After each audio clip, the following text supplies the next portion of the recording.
ಕನಕಪುರ ರಾಮನಗರ ಉಪವಿಭಾಗಾಧಿಕಾರಿಗಳ ಆದೇಶದ ಮೇರೆಗೆ ತಾಲೂಕಿನ ಕಸಬಾ ಹೋಬಳಿ ಕೂನೂರು ಸರ್ವೆ ನಂಬರ್ 273ರ ಜಮೀನನ್ನು ಅಳತೆ ಮಾಡಲು ಬಂದ ಕಂದಾಯ ಮತ್ತು ಸರ್ವೆ ಇಲಾಖೆ ಅಧಿಕಾರಿಗಳಿಗೆ ಗ್ರಾಮಸ್ಥರು ವಿರೋಧ ವ್ಯಕ್ತಪಡಿಸಿ ನಮ್ಮನ್ನು ಒಕ್ಕಲೆಬ್ಬಿಸಬೇಡಿ ಎಂದು ಆಕ್ರೋಶ ವ್ಯಕ್ತಪಡಿಸಿದ ಘಟನೆ ನಡೆಯಿತು.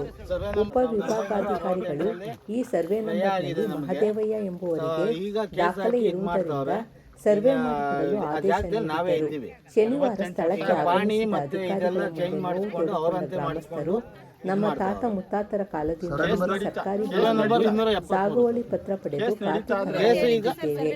80 ವರ್ಷಗಳ ಸುದೀರ್ಘ ಅನುಭವವನ್ನು ಹೊಂದಿದ್ದೇವೆ. ಸರ್ವೆ ಇಲಾಖೆ ಅಧಿಕಾರಿಗಳು ದುರಸ್ತಿ ಮಾಡುವಾಗ ಸ್ಕೆಚ್ ಅದಲು ಬದಲಾಗಿರುವುದರಿಂದ ವ್ಯತ್ಯಾಸವಾಗಿರಬಹುದು ಎಂದು ಗ್ರಾಮಸ್ಥರು ತೀವ್ರ ಹಿನ್ನೆಲೆಯಲ್ಲಿ ಕೊನೆಗೆ ಅಧಿಕಾರಿಗಳು ವಾಪಸ್ ತೆರಳಿದರು. ಹುಲಿಬೆಲೆ ಗ್ರಾಮದ ಪರಿಶಿಷ್ಟ ಜಾತಿ 1990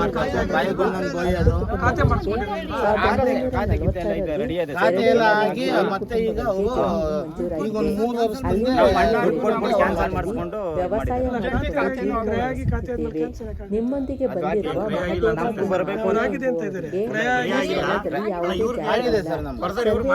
ಅಧಿಕಾರಿಗಳ ಎಡವಟ್ಟಿನಿಂದ ಅದಲು ಬದಲು ಮಾಡಿರಬಹುದು.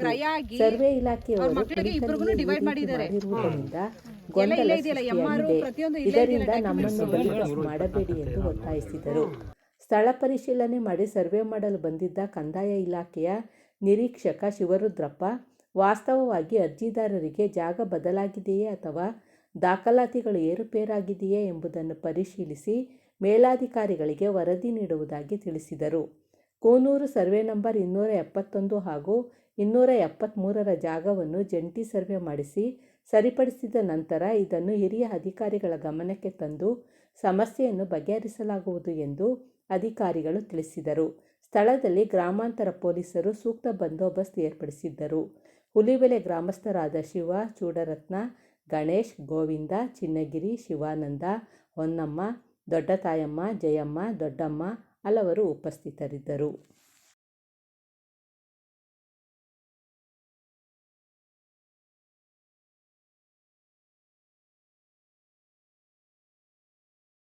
ಮುಂದೆ ಸರ್ ಆ ಕಾಲಿಂದ ತಾತ ಮುತ್ತಾತ ಬೇರೆಯವರಿಗೆ ಮಾರ್ಬಿಟ್ರು. ಕರಿಗೌಡರು ಮಾರ್ಬಿಟ್ರು ಜಮೀನು. ಇಲ್ಲ ಬಂದವ್ರೆ ನಾವು ಈ ಕಡೆ ಎಲ್ಲ ನಾವು ಅನ್ಬೋದಿರೋರು ನಾವು ಅವತ್ತು ಒಂದು 100 ವರ್ಷದ ಕಾಲದಿಂದ ನಾವು ಅನ್ಬೋದಿರೋರು. ನಾವು ಆ ಜಮೀನು ಅವ್ರಿಗೆ ಅಲ್ಲಿ ಕರೆದಿರ್ತದು, ಮಾರಿರ್ತದು, ತಾತ ಮಾಡಿರ್ತದು. ಈಗ ಸ್ಕೆಚ್ ಅಲ್ಲಿ ಕುಂತದ್ದು ಹೇಳ್ಬಿಟ್ಟು ನಮ್ಮನ್ನ 7 ದಿನದ ಒಳಗಡೆ ನೀವು ತೆರವು ಮಾಡಿಕೊಡ್ಬೇಕು ಅಂತ ಒಂದು ನೋಟಿಸ್ ಬಂತು. 7 ದಿನದ ಒಳಗಡೆ ನಾವು ತೆರವು ಮಾಡೋದು 100 ವರ್ಷದಿಂದ ಒಂದು ಜಮೀನು ಮಾಡ್ತಾಯಿದ್ದು. 7 ದಿನದಲ್ಲಿ ತೆರವು ಮಾಡಿಕೊಡ್ಬೇಕು ಬಿಡ್ಬಿಡ್ಬೇಕು ಪೊಸಿಷನ್ ಅಂದರೆ ಹೆಂಗೆ ಸರ್ ಇದು?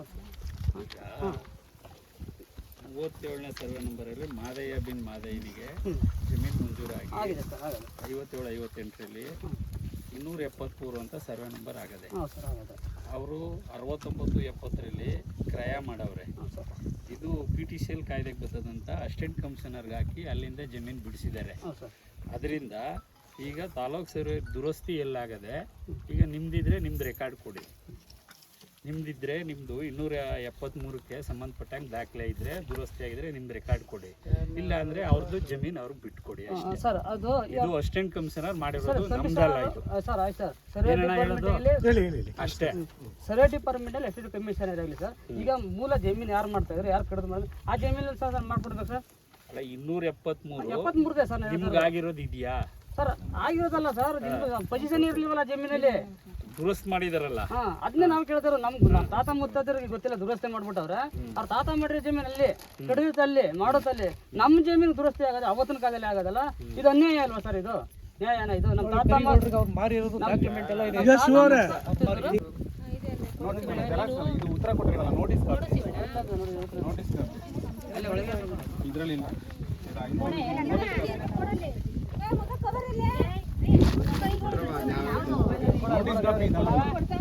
ಏನಾರ ಇದ್ರೆ ಕೊಡ್ರಪ್ಪ, ಅದಕ್ಕೆ ನೋಟಿಸ್ ಸರ್ ಅದಕ್ಕೆ ಅಟ್ಯಾಚ್ಮೆಂಟ್ ಮಾಡಿ ಇಲ್ಲಿ ಕೊಡಪ್ಪ. ನಿಮ್ಗೆ ಏನಾರ ಮಂಜೂರಿ ಆಗಿರೋದು ದಾಖಲೆ ಏನಾರ ಕೊಡ್ಬೇಕಲ್ಲ. ಸರ್ ಇನ್ನು ಕೊಟ್ಟಿದ್ದೀವಿ, ಪಾಣಿ ಎಲ್ಲ ಕೊಟ್ಟವ್ರಲ್ಲ. ದುರಸ್ತಿ ಮಾಡುವಾಗ ಇವ್ರು ಕಟ್ಟಿದ ಜಾಗ ಮಾಡಿದ್ರು, ಅವ್ರು ಕಟ್ಟಿದ ಜಾಗ ಮಾಡಿರೋಲ್ಲ ಸರ್. ಅದು ಸರ್ ಯಾರು ಸರಿ ಅವ್ರು ಹೋಸಲಿ ಮಾಡಿರೋದು 273 ಸರ್ ದುರಸ್ತಿ ಆಗಿದೆ ಸರಿ. ಇವು ಪೈ ಸರಿ ಇರೋ ಜಾಗ ದುರಸ್ತಿ ಮಾಡಿರೋದು ಸರಿ ಅವ್ರು ಕಟ್ಟಿದ ಜಾಗ ಮಾಡ್ಬೇಕಿತ್ತು, ಅದು ಬಂದು ಮಾಡಿದ್ದಾರೆ. ಒಂದ್ ನಿಮಿಷ ರೀ, ಈಗ ಒಂದ್ ನಿಮಿಷ ರೀ, ಅದಲು ಬದಲು ಆಗಿದ್ರೆ ನಿಮ್ಗೆ ನೋಟಿಸ್ ಕೊಟ್ರಲ್ಲ, ನೀವು ದಾಖಲೆ ಏನಾರ ನಮ್ಗೆ ತಂದು ಕೊಡ್ಬೇಕಲ್ಲ. ಒಂದ್ ನಿಮಿಷ ನೋಟಿಸ್ಗೆ ಉತ್ತರ ಕೊಟ್ಟಿದ್ದೀವಿ ಸರ್. ನೋಟಿಸ್ಗೆ ಉತ್ತರ ಕೊಟ್ಟಿದ್ದೀವಿ, ನಿಮ್ಮ ಆಫೀಸ್ಗೆ ನೋಟಿಸ್ಗೆ ಉತ್ತರ ಕೊಟ್ಟಿದ್ದೀವಿ ಸರ್. ಯಾವಾಗ? ಈಗ ಮೊನ್ನೆ ಯಾವತ್ತು 15 ಕೊಟ್ಟಿದ್ದೀವಿ ಸರ್. ಕಾಂಟ್ಯಾಕ್ಟ್ ಮಾಡ್ಬೇಕಲ್ವೇನ್ರಿ? ಏನ್ರಿ ಕಾಂಟ್ಯಾಕ್ಟ್ ಮಾಡ್ಬೇಕಾದ್ರೆ ನೋಟಿಸ್ ಅಂದ್ರೆ ಕಾಂಟ್ಯಾಕ್ಟ್ ಮಾಡಿ ನೋಟಿಸ್ ಉತ್ತರ ನೀವು ನೋಟಿಸ್ ಕೊಟ್ಟಿದ್ರಲ್ಲ ಸರ್, ಆ ನೋಟಿಸ್ಗೆ ನಿಮ್ಗೆ ಉತ್ತರ ಕೊಟ್ಟಿದ್ದೀವಲ್ಲ ಸರ್. ಇದು ಈಗ ಎಲ್ಲಪ್ಪ ನಿಮ್ಗೆ ಸಾಗುವಳಿ ಕೊಟ್ರಪ್ಪ ನಿಮ್ದು. ಈಗ ನೀವೇನು ನೋಟಿಸ್ ಕೊಟ್ಟಿದ್ದೀರಲ್ವ, ಆ ಕಾಪಿ ಅದಕ್ಕೆ ಆನ್ಸರ್ ಮಾಡಿ. 273 ಸರ್ಕಾರಿ ಜಾಗ ಒತ್ತುವರಿ ಮಾಡಿಕೊಂಡು ಯಾವುದೇ ಯಾವ ಲಿಖಿತ ಮೌಖಿಕ ನೋಟಿಸ್ ನೀಡಿಲ್ಲ. ಸ್ಥಳದಲ್ಲಿ ಪರಿಶೀಲನೆ ಮಾಡಿದಾಗ ನನಗೆ ತಿಳಿದು ಬಂದಿಲ್ಲ. ಆದ್ದರಿಂದ ಇಲ್ಲಿಂದ ವಾಸ್ತವಿಕ ಆಧಾರದ ಮೇಲೆ ನಿಮ್ಮ ಅಭಿಪ್ರಾಯವಾಗುತ್ತದೆ. ಈ ವಿಷಯಕ್ಕೆ ಕರ್ನಾಟಕ ಸರ್ಕಾರದ ಅಧಿನಿಯಮ 290 ಕೋಟಿ ತಮ್ಮ ಕಚೇರಿಗೆ ಸಲ್ಲಿಸಿದೆ. ಹೀಗಾಗಿ ವಾಸ್ತವಿಕ ಮೇಲ್ಕಂಡ ಒತ್ತುವರಿ ನೋಟಿಸನ್ನು ದಯವಿಟ್ಟು ಹಿಂಪಡೆಯಬೇಕೆಂದು ತಮಗೆ ವಿನಂತಿಸಿರುತ್ತೇನೆ. ಆಯ್ತು. ಈಗ ನನ್ನ ಪ್ರಶ್ನೆ ಏನು ಗೊತ್ತಾ, ಇವ್ರದ್ದು ತಾಲೂಕು ಸರ್ವೇರ್ ಅಳತೆ ಮಾಡಿದಾಗ 273 ಇಲ್ಲಿ ಬರ್ತದೆ ಅಂತ ಹೇಳಿದ್ದಾರೆ. ಇವರು ಅಳತೆ ಮಾಡಿದ್ದಾರೆ ಅಲ್ವಾ? ನಿಮ್ಗೆ ಕೊಡ್ರಪ್ಪ, ಸಾಗುವಳಿ ಚೀಟಿ ಕೊಡ್ರಪ್ಪ. ಹಿಂದೆ ಮಂಜೂರಾಗಿತ್ತಲ್ಲಪ್ಪ. ಈಗ ಏನು ಹೇಳ್ತಿದ್ದಾರೆ, ನಾವು ಅನುಭವದಲ್ಲಿರೋ ಜಾಗದಲ್ಲಿ ನಿಮಗೆ ಮಂಜೂರಿ ಜಾಗದಲ್ಲಿ ನಾವು ಅನುಭವದಲ್ಲಿದ್ದೀವಿ, ಅವ್ರದ್ದು ಬೇರೆ ಕಡೆ ಅಂತ ಹೇಳ್ತಾರೆ. ನಿಮ್ಮದು ಆವಾಗ ಸಾಗುವಳಿ ಕೊಟ್ಟಾಗ ಎಲ್ಲಿ ಸ್ಕೆಚ್ ಮಾಡಿದ್ರು ಅದು ಕೊಡಿ, ಕಾಪಿ ಕೊಡಿ, ಸ್ಕೆಚ್ ಕಾಪಿ ಕೊಡಿ. ಆ ಸಾಗುವಳಿ ಚೀಟಿ ಕಾಪಿ ಅವಾಗ ಸಾಗುವಳಿ ಕೊಟ್ಟಾಗ ಸ್ಕೆಚ್ ಮಾಡಿರ್ತಾರೆ, ಆ ಸ್ಕೆಚ್ ಕಾಪಿ ಕೊಡಪ್ಪ. ಹೇಳಪ್ಪ. ಸ್ಕೆಚ್ ಕಾಪಿನ ನಾವು ಅವ್ರಿಗೆ ಪ್ರೊಡ್ಯೂಸ್ ಮಾಡಿದ್ದೀವಿ. ಯಾರಿಗೆ? AC ಅವ್ರಿಗೆ. AC ಅವರು ಆದೇಶ ಮಾಡಿದ್ದಾರೆ. ಈಗ ನಾವು ಹೇಳ್ತಾ ಇರೋದು 273 ನಾವು ಅನುಭವ ಇದೀವಿ ಅಂತ ಅವತ್ತಿನ ADLR ಸೈನ್ ಮಾಡಿ ಅಪ್ರೂವಲ್ ಆಗಿದೆ. ಈಗ ಹೊಸದಾಗಿ ನಾವೇನ್ ಮಾಡಕ್ಕಾಯ್ತದೆ ಸರ್? ಅನುಭವನೇ ಇರಲಿಲ್ಲ ಸರ್ ಅಲ್ಲಿ. ಏನ್ ತಗೋತೀರಿ? ಕೇಳ್ದಾಗ ಹೇಳಿ. 69 ಏನ್ ಯಾವತ್ತು ದುರಸ್ತಿ ಆಯ್ತು 64ರಲ್ಲಿ. ಒಂದು ನಿಮಿಷ ಇರಿ, ನಾನ್ ಕೇಳ್ತಿರೋ ಪ್ರಶ್ನೆ ಇಷ್ಟೇ ರೀ. ಮಾದಯ್ಯನಿಗೆ ಮಂಜೂರಾಯ್ತಲ್ಲಪ್ಪ, ಎಷ್ಟನೇ ಇಸ್ವಿಲ್ ಮಂಜೂರಾಯ್ತು? ಯಾವಾಗ ಸ್ಕೆಚ್ ಮಾಡಿದ್ದಾರೆ? ಆ ಸ್ಕೆಚ್ ಕಾಪಿ ಎಲ್ಲಿ ಮಾಡಿದ್ದಾರೆ ಅನ್ನೋದು ಬೇಕು ಅಲ್ವಾ ಸರ್? ಅಷ್ಟೇ ಅಷ್ಟೇ. ಒಂದ್ ನಿಮಿಷ, ಮಂಜೂರಾತಿ ನನ್ನ ಹತ್ರ ಇದೆ, ಮಂಜೂರಾತಿ ಆಗಿರೋ ಲೀಸ್ಟ್ ಅಲ್ಲ. ಒಂದ್ ನಿಮಿಷ ಕೇಳಿ ಸರ್. ಗೊತ್ತಾಯ್ತು, ನೀವು ಹೇಳೋದು ನನಗೆ ಅರ್ಥ ಆಯ್ತದೆ. ಈಗ ನಾನ್ ಕೇಳ್ತಾ ಇರೋದು ಏನ್ ಗೊತ್ತಾ, ಆವಾಗ 58ರಲ್ಲಿ ಮಂಜೂರು ಮಾಡಿದ್ರಲ್ಲ, ಅವಾಗ ಬ್ಲಾಕ್ ಮಾಡಿರ್ತಾರೆ, ಇಂತಿಂತೆ ಬ್ಲಾಕ್ ಅಂತ ಮಾಡಿರ್ತಾರೆ. ಆ ಸ್ಕೆಚ್ಚು ಮತ್ತೆ ಸಾಗುವಳಿ ಇದೆಯಾ ನಿಮ್ಮ ಹತ್ರ? ಸರ್ ನಮ್ಮ ಹತ್ರ ಇಲ್ಲ, ನಾವು ಅದನ್ನ AC ಅವ್ರಿಗೆ ಕೊಟ್ಟಿದ್ದೀವಿ. AC ಅವ್ರ ಆದೇಶ ಬಿಟ್ಟು ಅಲ್ಲ, ಕಾಪಿ ಮಡಿಕೋಬೇಕಲ್ವಾ ನೀವು? 7 ಗಂಟೆ ಕೇಳಿ, ನೀವು ಆಮೇಲೆ ಮಾತಾಡಿ. ಅಲ್ಲಿ ಕೊಟ್ಟಿದ್ರಿ ಇಲ್ಲ ಅಂತಲ್ಲ, ಒಂದ್ ಕಾಪಿ ನಿಮ್ಮ ಹತ್ರ, ನಿಮ್ ಕಾಪಿ ನಿಮ್ಮ ಹತ್ರ ಇರ್ಬೇಕಲ್ವಾ ಸರ್? ನಾವೇ ಕೂತ್ಕೊಳ್ಳೋಣ ಸರ್. ಆದೇಶ ತಗೋಬೇಕಾ, ನಾನು ಮೂಲ ಮಂಜೂರಿ ತಗೋಬೇಕಾ? ಅದು ಇಟ್ಕೊಬೇಕ್ರಿ ನೀವು. ಆದೇಶ ಇದೆ ಸರ್, ಆದೇಶ ಮಾತ್ರ. ಆದೇಶ ನಿಮ್ಗೆ ನಂಗೆ ಅರ್ಥ ಆಯ್ತು. ಮಾದೇವರ ನಿಮ್ಗೆ ತಾನೇ ಫೋನ್ ಬೋದಲ್ಲಿ ಇದ್ದೀರಿ ಎಂದಾಗ ನಾನು ನಿಮ್ ಕೇಳ್ತಾ ಇರೋದು ಬೇರೆ ಉದ್ದೇಶ ಏನೂ ಇಲ್ಲ. ಹೊಸ ದುರಸ್ತಿ ಅಲ್ಲ ಅನುಭವ ಅಂತ ಬರಕ್ಕೆ. ಹೊಸದಾಗಿ ಇವತ್ತು ಪುಡಿ ಮಾಡ್ತಾ ಇದಾರಾ? ಈ ಪುಡಿ ಮಾಡಿ ಬಂದಿದಾರ ನೀವೀಗ? ಪೋಡಿ ಮಾಡಕ್ ಬಂದಿಲ್ಲ, ಅಳತೆ ಮಾಡಕ್ ಬಂದಿದ್ದೀವಿ. ಅಳತೆ ಮಾಡಕ್ ಬಂದಾಗ ಅವ್ರು ನಾವು ಅನುಭವದಲ್ಲಿ ಇದೀವಿ ಅಂತ ಅವ್ರು ಹೇಳ್ತಾರೆ. ನಿಮ್ಮ ಅನುಭವದಲ್ಲಿ ಮಂಜೂರಾಗಿರೋ ಸಾಗುವಳಿ ಸ್ಕೆಚ್ ಎಲ್ಲಿ ಅಂತ ನಾನ್ ಕೇಳ್ತಾ ಇದ್ದೀನಿ. ನಿಮ್ಮನ್ನ ಕೇಳೋದ್ರಿಂದ ಬಗೆಹರಿಯಲ್ಲ. ಇವ್ರ ಸಮಸ್ಯೆ ಇದ್ರೆ ಕೋರ್ಟಿಂದ ನೋಟಿಸ್ ಆಗಿತ್ತು AC ಅವ್ರ ಹತ್ರ.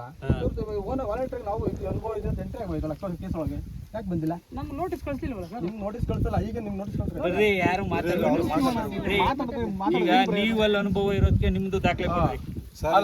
ಏನ್ ಸರ್ ನಾನು ಹೇಳೋದು? ಈಗ ಇವ್ರದ್ದು ಆಯ್ತಲ್ವಾ ಸರ್? ನೀವು ಕೊಡಿ, ಅವರು ಕೊಡಿ. ಇವರು ಕೊಟ್ಟಿಲ್ಲ. ಈಗ ನಿಮ್ಮದು ಅಲ್ಲಿ ಅನುಭವದಲ್ಲಿ ವ್ಯವಸಾಯ ಮಾಡ್ತಿದ್ದೀರಲ್ಲಪ್ಪ, ವ್ಯವಸಾಯ ಮಾಡ್ತಿದ್ದೀರಲ್ಲಪ್ಪ, ಅದ್ರ ದಾಖಲೆ ಕೊಟ್ಬಿಡಿ. ನಿಮ್ಮ ಹತ್ರ ಏನಿದೆ ಕೊಡಿ, ಒಂದು ಜೆರಾಕ್ಸ್ ಕೊಡಿ, ನೀವು ತೋರಿಸಿ ಆಮೇಲೆ ಕೊಡೋರಿ.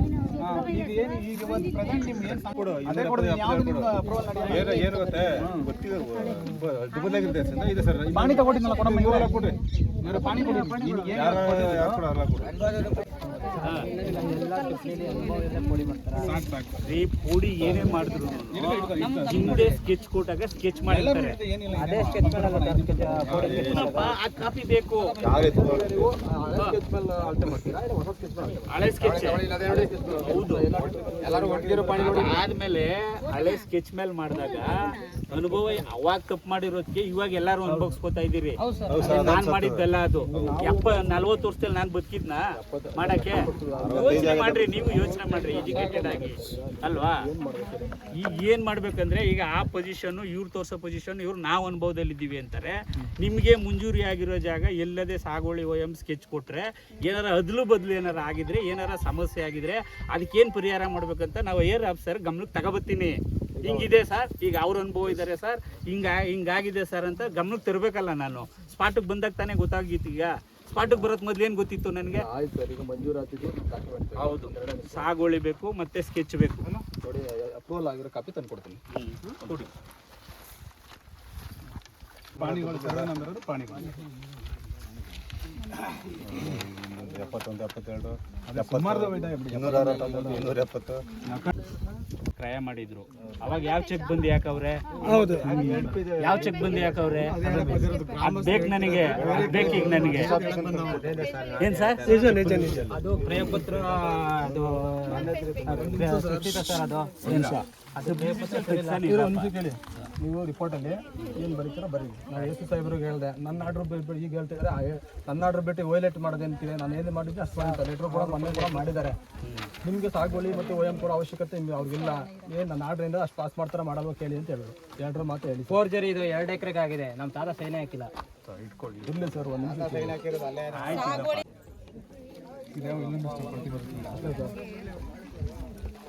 ನೋಡಿ, DC ಕೋರ್ಟಲ್ಲೂ ನಾವೇ ಗೆದ್ದಿದ್ದೀವಿ.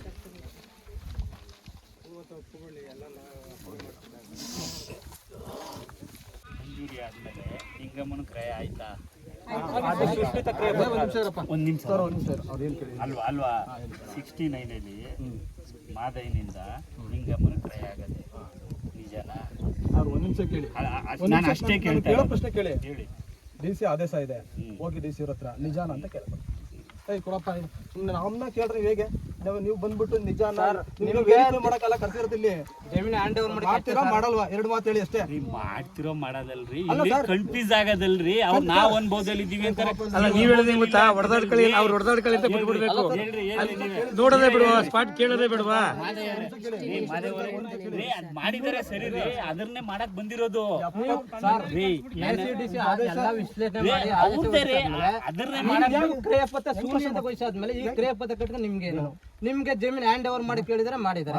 64ರಲ್ಲಿ ನಾವು ಅನುಭವ ಇಲ್ಲದೆ ಪುಡಿ ಮಾಡಿದಾರ. ಹೆಂಗ್ ಮಾಡಕ್ ಸಾಧ್ಯ? ಆಗಿದ್ರೆ ಅವತ್ತೇ ಕ್ವಶನ್ ಮಾಡಿಲ್ಲ ಅವರು. ಮಧ್ಯಂತರ AC ಅವ್ರ ಆದೇಶ ಕರೆಕ್ಟ್ ಆಗಿದೆ, ಇವ್ರಿಗೆ ಹ್ಯಾಂಡ್ ಓವರ್ ಮಾಡಿ ಅಂತ ಹೇಳಿದ್ದಾರೆ. ಬಿಡಲ್ಲ ಅಂತಿದಾರಲ್ಲ, ಏನ್ ಮಾಡೋದು ಹೇಳಿ? ಹಾಕಿ ಬರ್ದಾಕಿ ಇದು ಬಿಡಲ್ಲ ಅಂತ ಹೇಳ್ರಿ. ನಮ್ದೇ ನೀವ್ ಹೇಳ್ದಂಗೆ ಡಿಸಿಷನ್ ತಗೊಳಕ್ಕಾಗಲ್ಲ. ಸರ್, ಇವ್ರು ಬಿಡಲ್ಲ ಅಂತ ಸ್ಥಳದಲ್ಲಿ ಏನ್ ಬರ್ತಂತ ಅವ್ರಿಗೆ ಮೈಂಡ್ ಹೋಗೋದು ಬೇಡ. ಯಾರು ಬಿಡಲ್ಲ ಅಂತಾರೆ ರಿಪೋರ್ಟ್ ಬರೀದ್ರೆ ಸೈನ್ ತಗೊಳ್ಳಿ. ಮುಂದಿನ ಕ್ರಮ ನಾವು ಮಾಡ್ಕೊತೀವಿ. ಎಲ್ಲರ ಕೈಲಿ ಹಾಕ್ಸ್ಕೊಳ್ಳಿ. ಅಂದ್ರೆ ನೀವು ನೋಟಿಸ್ ಕೊಟ್ಟಿದ್ರೆ ಯಾರು ಜಮೀನ್ ಬಿಡಲ್ಲ ಅವ್ರ ಕೈಲಿ ಹಾಕ್ಸ್ಕೊಳ್ಳಿ ಸರ್. ಇರಮ್ಮ, ಏನೇ ಮಾತಾಡ್ತೀರಾ? ನೋಟಿಸ್ ಕೊಟ್ಟಿದ್ರೆ ವಿಶ್ಲೇಷಣೆ ಮಾಡೋ ಅಧಿಕಾರ ಇರಮ್ಮ. ಒಂದು ನಿಮಿಷ ಯಾಕೆ ಮಾತಾಡ್ತೀರಾ? ಎಲ್ಲರೂ ಒಬ್ರು ಮಾತಾಡಿ.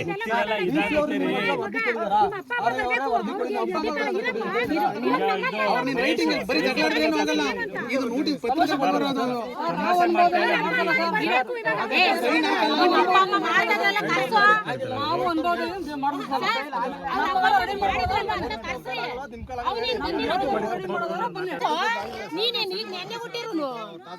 ಇವತ್ತು ಕಾನೂನು ಕಂಡಿದ್ದೀನಿ ಅನ್ಬಿಟ್ಟು ನೀನ್ ಮಾತಾಡ್ಬಿಟ್ರೆ ಕರ್ಸು. ನಿಮ್ಮ ಅಪ್ಪ ಹೊಲ ಉಳ್ಕಾದುತ್ತಾ, ನಿಮ್ಮ ಕಳೆ ಕೇಳ್ತಾದುತ್ತಾ ಕರ್ಸು.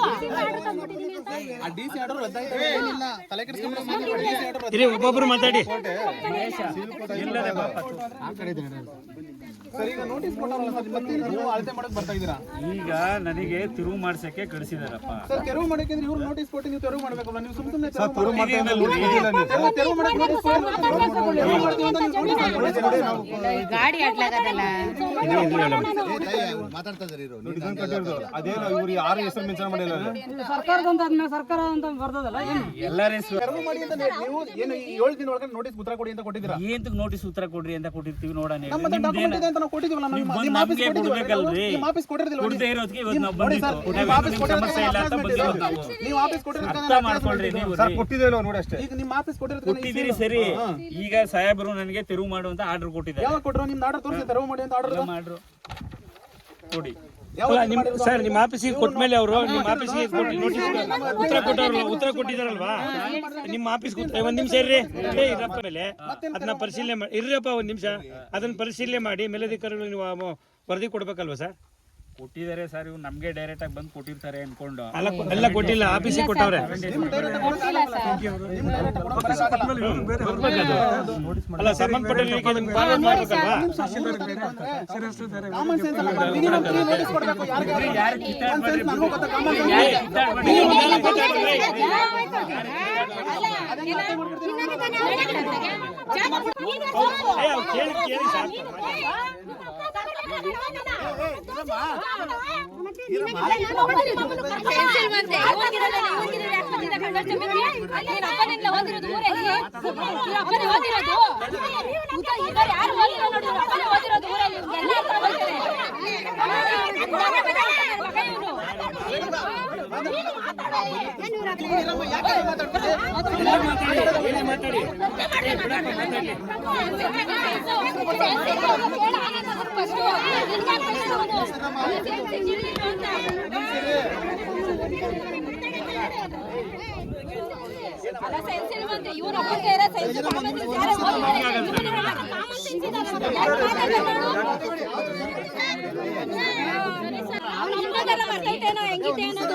ರಿಕ್ವೆಸ್ಟ್ ಮಾಡ್ತಾ ಇದ್ದೀವಿ.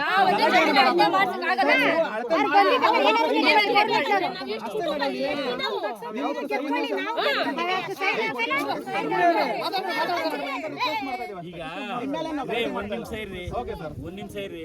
ಇಲ್ಲ ದಿನ ಹಿಂಗೆ ಕಿತ್ತಾಡ್ತೀರ. ನಾನು ಹೇಳೋದು ಕೇಳ್ಕೊಳ್ಳಿ. ದಿನ ಹಿಂಗೆ ಕಿತ್ತಾಡ್ತಿರೋ ಇಲ್ಲ ಅದ್ಲು ಬದಲಾಗಿದ್ರೆ ಎಲ್ಲಾರು ಸಮಸ್ಯೆ ಬಗೆಹರಿಸ್ಕೊಂಡು ಕರೆಕ್ಟಾಗಿ ಅಳತೆ ಮಾಡಿ ಮಾಡಿಸ್ಕೊತಿರೋ. ಸರ್ ಒಂದ್ ನಿಮಿಷ ಹೇಳಪ್ಪ ಏನಣ್ಣ ನಾನು ಇಲ್ಲ ಕರೆಕ್ಟ್ ಅವ್ರ ಮೂಲ ಯಾರು ಮಾತಾಡ್ಲಿ ಅವರು. ತಹಸೀಲ್ದಾರ್ ಹತ್ರನು ಮಾತಾಡಿದ್ದೀನಿ. ಏನಾಗ್ಬಿಟ್ಟದ ಗೊತ್ತಾ ಸರ್, ಆರ್ಡರ್ ಆಗಿರೋದು ಆ ಕಡೆಯಿಂದ ಆಗೈತೆ, ಆ ಒಟ್ಟು ಕಡೆಯಿಂದ ಪೊಸಿಷನ್ ಎಲ್ಲ ಈ ಕಡೆಯಿಂದ ಅವ್ರೆ. ಸರಿ, ಇವ್ರು ಆರ್ಡರ್ ಆಗಿರೋ ಜಾಗದಲ್ಲಿ ಪೊಸಿಷನ್ ಇಲ್ಲ, ಅಲ್ಲಿ ಬೇರೆ ಬೇರೆ ಅವ್ರೆ. ಈಗ ಏನಂದ್ರೆ 7 ಜನ 2 ಎಕರೆ ಆಗೈತಲ್ಲ, ಒಂದು ಚಿಲ್ಡ್ರೆ ಆ ಕಡೆಯಿಂದ ಪೊಸಿಷನ್ ಬಿಟ್ಟು ಕುಡ್ಸ್ಕೊಟ್ರೆ ಅಲ್ಕೊಂಡು ಏನು ಸಮಸ್ಯೆ ಇಲ್ಲ. ಇದು ಸಮಸ್ಯೆ ಇದೆ. ಸಮಸ್ಯೆ ಎಂತಲ್ಲ ಇವ್ರೆ, ನೀನ್ ಆ ತರ ಅಲ್ಲ, ಆ ಕಡೆಯಿಂದ ಬರೋದಲ್ಲ. ನಿನ್ಗೆ ರೆವಿನ್ಯೂ ಸ್ಕೆಚ್ ಮಾಡಿದ್ರೆ ಗೊತ್ತೇ ಇಂತಿಂತವ್ರು ಅಕ್ಪಾತ್ರ ಅವ್ರೆ ಅಂತ. ಆ ಆಸ್ ಇಟ್ ಈಸ್ ಅಲ್ಲೇ ನಿನ್ಗೆ ಪೊಸಿಷನ್ ಅಲ್ಲಿ ಇರ್ತೀರಾ. ಅದನ್ನ ಬಿಟ್ಬಿಟ್ಟು ಯಾವ್ದೇ ಪೊಸಿಷನ್ ಅಲ್ಲಿ ಇರಲ್ಲ ನೀವು. ಅದನ್ನ ಏನಾಗಿದೆ, ಸರ್ವೆ ಓವರ್ಲ್ಯಾಪ್ ಆಗಿದೆ. ಈಗ ಡಿಜಿಟಲೈಸೇಷನ್ ಆದಾಗ ಸ್ವಲ್ಪ ಡಿಫ್ರೆನ್ಸ್ ಆಗೋದು, ಅಷ್ಟು ಬಿಟ್ರೆ ಸ್ಯಾಟಲೈಟ್ ಅಲ್ಲಿ ಇನ್ನೇನು ಆಗಿಲ್ಲ. ಯಾಕಂದ್ರೆ ಇವರು ಏಕಾಏಕಿ, ಒಂದ್ ನಿಮಿಷ ಇರಿ ಸರ್, ಏಕಾಏಕಿ ಇವರು ಅನಧಿಕೃತವಾಗಿ ಬಂದು ಜಮೀನ್ ಮಾಡ್ತಾ ಇಲ್ಲ, ಪೂರ್ವಿಕರಿಂದ ಕಾಲದಿಂದ ಮಾಡ್ತಾ ಇರೋದು. ಸುಮ್ಮನೆ ಇವ್ರೇನು ಇವತ್ತು ಬಂದ್ಬಿಟ್ಟು ಕುತ್ಕೊಂಡಿದ್ರೆ ಓಕೆ ನೋ ಪ್ರಾಬ್ಲಮ್ ಆಗಿದೆ ಅನ್ಬೋದಾಗಿದೆ. ಇವರು ಅಧಿಕೃತವಾಗಿ ಮಾಡ್ತಾ ಇರೋದು. ಯಾಕಂದ್ರೆ ಇವ್ರಿಗೆ ರಿಲೇಟೆಡ್ ಡಾಕ್ಯುಮೆಂಟ್ ಕೊಟ್ಟಿದಾರ, ಪಾಣಿ ಬಂದ ಇದೆಯಾ, ಅಷ್ಟು ವರ್ಷದಿಂದ ಮಾಡ್ತಿದಾರ. ಅವನ್ ಮೇಲ್ಮೇಲೆ ಮತ್ತೇನಕ್ಕೆ ಈ ಪೊಸಿಷನ್ ಅಲ್ಲ ಆ ಪೊಸಿಷನ್ ಹೋಗಿ ಅಂದ್ರೆ ಇವತ್ತಿನ ಕಾಲದಲ್ಲಿ ಏನೋ ಒಂದ್ 4 ದಿನ ಅನ್ನ ಜೀವನ ತಿಂತವ್ರಿ. ಇರ್ರಿ ಒಂದ್ ನಿಮಿಷ ಇರ್ರಿ, ಏನೋ ಎಲ್ಲ ಒಂದು ಪ್ರೊಡಕ್ಷನ್ ಮಾಡ್ಕೊಂಡಿದ್ದಾರೆ, ತೆಂಗಿನ ಬೇರೆ ಮಾಡ್ಕೊಂಡಿದ್ದಾರೆ, ಎಲ್ಲ ಮಾಡ್ಕೊಂಡಿದ್ದಾರೆ. ಇವತ್ತು ನೀವು ತೆರವುಗೊಳಿಸ್ಬಿಟ್ಟು ಅಲ್ಲೆಲ್ಲ ಮೂಲೆ ಕೊಟ್ಬಿಟ್ರೆ ಹೆಂಗ್ ಕೊಡ್ತೀರಾ? ಅಲ್ಲಿ ಹೆಂಗ್ ಕೊಡ್ತೀರಾ ನೀವು? ನಾವು ರದ್ದು ಮಾಡಿಸೋದು ಸರ್. ನೋಡಿ ಸರ್, ನಾವು ನಿಮ್ದೇನ್ ರಿಕ್ವೆಸ್ಟ್ ಹೇಳಿದ್ವಿ ಈಗ ವೆರಿಫೈ ಮಾಡಕ್ಕೆ ಸರ್. ಒಂದ್ ನಿಮಿಷ ಹೇಳ್ತೀನಿ ಕೇಳಿ. ಗೊತ್ತಾಯ್ತಾ ಇಲ್ಲ ಇಲ್ಲಿ ಇವರು ಕಿತ್ತಾಡ್ತಿದ್ದಾರೆ ಸರ್ ಅದೇನ್ ಗೊತ್ತಾ, ಮಾದೇವ್ ಅವ್ರು 1 ಎಕರೆ 20 ಗುಂಟೆ ಅದಲ್ಲ, ಆ 1 ಎಕರೆ 20 ಗುಂಟೆ ಇಷ್ಟು ಜನ ಮಾದೇವರೇ ಮಾತಾಡಿ. ಈಗ ಇವರೆಲ್ಲ ಹೇಳೋ ಸ್ಥಿತಿ ನೋಡಿದ್ರೆ ಸರ್, ಎಲ್ಲ ಅದ್ಲು ಬದಲಾಗಿರ್ತವೆ. ಅವಾಗ ಗೊತ್ತಿಲ್ಲ, ಹಿಂದೆ 70ರಲ್ಲಿ 80ರಲ್ಲಿ ಮಾಡಿದಾಗ ಇವರೆಲ್ಲ ಸೇರಿ ಕರೆಕ್ಟಾಗಿ ಅಳತೆ ಮಾಡಿಸ್ಕೊಂಡ್ರೆ, ಇವರು ಸಮಸ್ಯೆ ಬಗೆಹರಿಸ್ಕೊಂಡ್ರೆ ಇವ್ರ ತಲೆ ಕಾಲಕ್ಕೆ ಮುಗಿತದೆ. ಸರಿ ಹೋಗುತ್ತೆ ಸರ್. ಈಗ ಅದನ್ನ ಮಾಡ್ಬೇಕಾದ್ರೆ ನಿಮ್ಮ ಇಲಾಖೆಯವರು, ಸಾರ್ವಜನಿಕರು, ರೈತರು ಎಲ್ಲಾರು ಒಟ್ಟಿಗೆ ಕೂತ್ಕೊಂಡು ಜಂಟಿ ಸರ್ವೆ ಮಾಡಿದಾಗ ಪರಿಹಾರ ಆಗತ್ತೆ.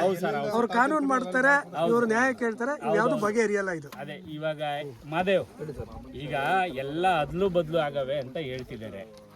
ಈಗ ಎಲ್ಲ ಸಾರ್ವಜನಿಕರು ಅವರೇ. ನಾನು ಯಾರ ಪರನೂ ಅಲ್ಲ, ಕಾನೂನು ಪರ ಮಾಡಬೇಕು. ಹಿಂದೆ ಅವಾಗ ಗೊತ್ತಿಲ್ಲ, ಏನೋ ಅದ್ಲು ಬದ್ಲು ಆಗವೆ.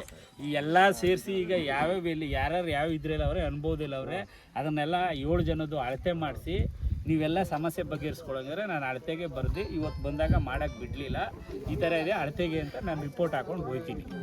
ಅಳತೆ ಆದಮೇಲೆ ನೀವೆಲ್ಲ ಕೂತ್ಕೊಂಡು ಒಂದೊಂದೇ ಬಗೆ ಯಾಕೆ ಇನ್ನೂ 50 ವರ್ಷದಿಂದ ಕಿತ್ತಾಡ್ತಾ ಇದ್ರಿ, ಇನ್ನೂ ಯಾಕೆ ಕಿತ್ತಾಡ್ತೀರಿ? ಏನಣ್ಣ ನಾನು ಹೇಳೋದು? ಸರಿ ಸರ್,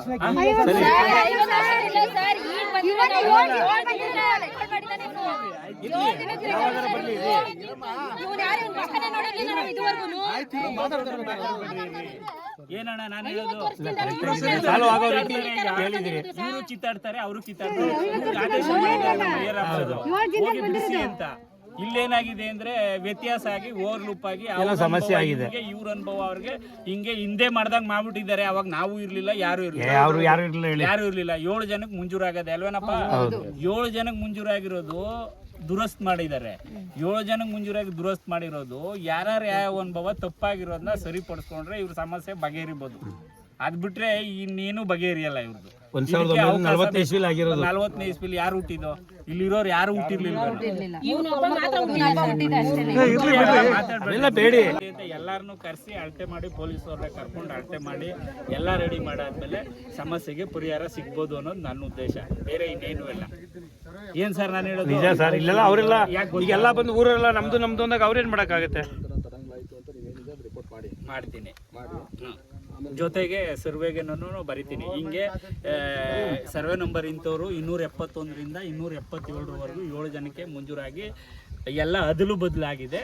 ತಾಲೂಕು ಮೋಜಣಿದಾರರು ಅಳತೆ ಮಾಡಿ ಯಾರ್ಯಾರು ಯಾವ್ಯಾವ ಅನುಭವಕ್ಕೆ ಹೋಗ್ತಾರೆ ಅನ್ನೋದನ್ನ ಪರಿಶೀಲನೆ ಮಾಡಿದ ನಂತರ ನಿಂದ ಅದೇನು ಸಮಸ್ಯೆ ಅದ ಬಗೆಹರಿಸ್ತೀವಿ ಅಂತ ರಿಪೋರ್ಟ್ ಮಾಡ್ತೀನಿ. ಏನ್ ಸರ್ ಹೇಳೋದು? ಅವಾಗ ಎಲ್ಲರೂ ಬರ್ರಿ. ಹೇಳಿ ಹೇಳಿ ಹೇಳಿ ಹೇಳಿ ಹೇಳಿ ಹೇಳಿ ನಮ್ಮ ಸಮಸ್ಯೆನ ನಾವು ಬಗೆಹರಿಸ್ಕೋಬೇಕು ಅಷ್ಟೇ. ನಾನು ಹೇಳ್ತಾ ಇರೋದು ಈ ತರ ಕುತ್ತು ಬಗೆಹರಿಸ್ಕೊಂಡ್ ಬಂದಿದೆ. ನಾನು ಯಾಕೆ AC ಕೊಟ್ಟು DC ಕೊಟ್ಟು ಎಲ್ಲ ಹೋಗ್ಬೇಕಾಯ್ತು? ವೇಸ್ಟ್ ಅಪ್ಪ ಹೋಗಿದ್ದಿ, ಒಂದ್ ನಿಮಿಷ ಕೇಳಿ. ಅನುಭವ ಇಲ್ವಲ್ಲ, ಏನ್ ಮಾಡೋದು?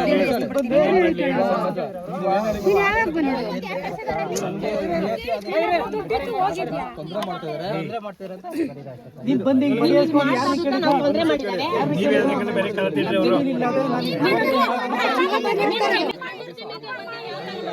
ಯಾವಾಗ ಬಂದಿದ್ದ ಬರ್ಲೇ ಇಲ್ಲ ಸರ್. ನಾವು ಇವತ್ತೇ ಬಂದಿರೋದು ಅವನು ಈ ದಾರಿಗೆ, ಇವತ್ತೇ ಬಂದಿರೋದು ಇವನು. ನಮ್ಗೆ ಇವಾಗ ನಮ್ಮ ಅಪ್ಪ ಅಮ್ಮನ ಬಂದು ಇಂತ ಮಾಡಿದೀವಿ ಅಂತ ಹೇಳ್ತಾವ್ರಲ್ಲ.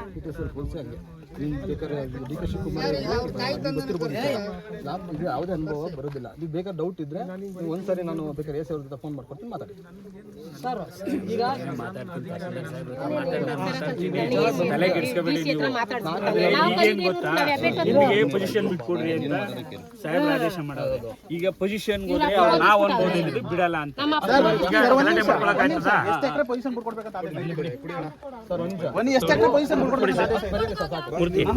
ನಮಗೊಂದು ಡೌಟ್ ಏನಂದ್ರೆ ಎಷ್ಟು ಎಕರೆ ಪೊಸಿಷನ್ ನೋಟಿಸ್ ವಿಡ್ರಾ ಮಾಡಿದ್ದೀರಾ? ಎಷ್ಟು ಎಕರೆ ಅಕ್ವೈರ್ ಮಾಡ್ಕೊಂಡಿದ್ದೀರಾ? ಅವನ ಹೆಸರು ಮೆನ್ಷನ್ ಮಾಡಿಲ್ಲ.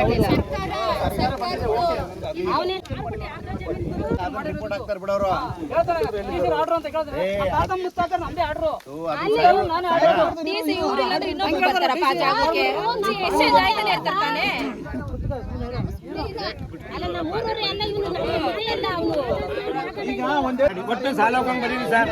ನೆಕ್ಸ್ಟ್ ಸಾಲ ಸರ್ ಇವರೆಲ್ಲ ಇರೋದಕ್ಕೆ ಇಲ್ಲಂದ್ರೆ ಅವ್ನಿಗೆ ಯಾವ ವೇಟ್ ಹೊಡಿಯೋಣ ಇವತ್ತು ನೋಡ್ಬೇಕು. ಕೇಳ್ಬೇಕ